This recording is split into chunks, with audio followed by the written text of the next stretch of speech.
নজর রাখবো পরবর্তী সংবাদে।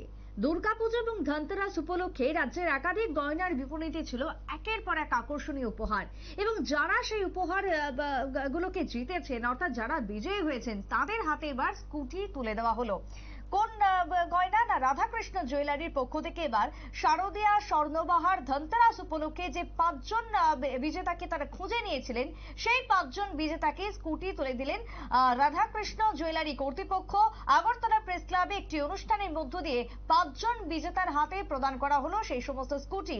বিশেষ করে রাধাকৃষ্ণ জুয়েলারির এই আয়োজনকে ঘিরে কি জানাচ্ছেন জুয়েলারির কর্ণধার, শুনুন।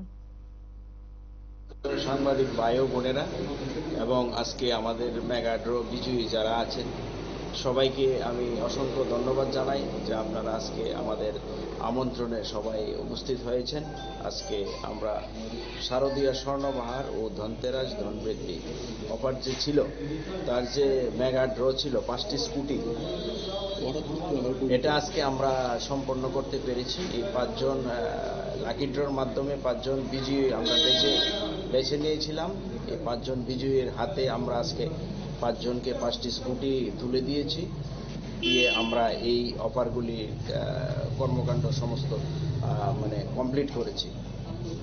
আমরা অসংখ্য রাজ্যবাসীকে ধন্যবাদ জানাই এবং আমাদের প্রিয় গ্রাহক বন্ধুরা যারা আমাদের সবসময় পাশে থাকে এবং সবসময় থাকবে এই আশা করি। আমরা কৃতজ্ঞতা জানাই আমাদের রাধাকৃষ্ণ জুয়েলারি পরিবারের পক্ষ থেকে যারা যারা আমাদের এই অফারে অংশগ্রহণ করেছেন, সবাইকে অসংখ্য ধন্যবাদ জানাই।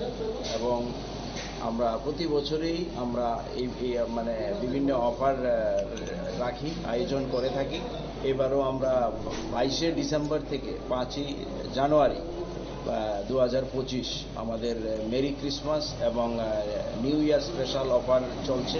এই অফারেও আপনাদের সবাইকে আমন্ত্রণ জানাই। এই বলেই আমি শেষ করছি। সবাইকে অসংখ্য ধন্যবাদ। আপনারা শুনলেন কর্ণধারের পক্ষ থেকে বক্তব্য। একদিকে শারদীয়া দুর্গাপুজো এবং অন্যদিকে ছিল ধনতেরাস, সব মিলিয়ে ছিল একের পর এক আকর্ষণীয় উপহার। এই উপহারে যারা বিজয়ীরা রয়েছেন রাজ্যের মধ্যে, তাদেরকে 5জনকে তুলে দেওয়া হলো স্কুটি। আগরতলা প্রেস ক্লাবে রাধাকৃষ্ণ জুয়েলারির পক্ষ থেকে এই বিশেষ উপহার তুলে দেওয়া হলো। সাধারণ ক্রেতাদের মধ্যে ব্যাপক উৎসাহ। তবে শুধু দুর্গাপুজো বা ধনতেরাসই নয়, আগামী দিনেও যে অনুষ্ঠান বা যে উৎসবগুলো রয়েছে, প্রত্যেকটা অনুষ্ঠান এবং উৎসবে থাকছে আকর্ষণীয় ছাড়, এমনটাই জানাচ্ছেন এই কর্তৃপক্ষ। ছোট্ট বিরতির পর ফিরবো, সঙ্গে থাকুন।